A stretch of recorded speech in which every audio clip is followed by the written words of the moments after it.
تکبیرات انتقالیہ کب تک پوری کر لی جائے؟ چنانچہ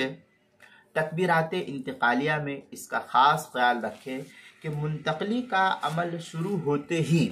اللہ اکبر یا اسی طریقے سے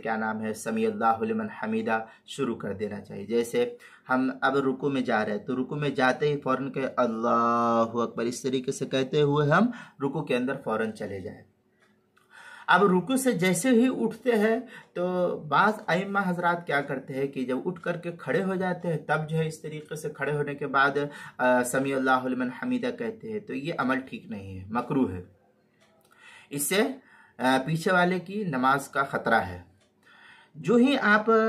رکوع سے سر کو اٹھانا شروع کرے اسی وقت فوراً جیسے ایسے آپ نے اٹھایا تو فوراً کہے سمیع اللہ لمن حمیدہ، یہیں سے کہنا شروع کر دے۔ اس سے پورا عمل کے اختتام پر بھی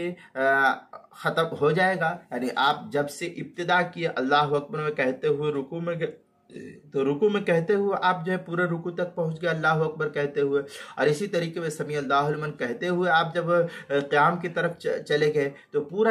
آپ کو پورے درمیان میں یہ تکبیرات آپ کہتے ہوئے چلے جائیں گے، اور آپ کی پوری اختتام تک یہ تکبیرات باقی رہے گی۔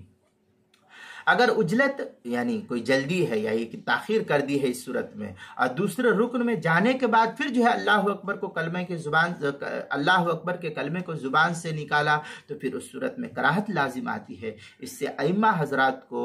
بطور خاص اس کا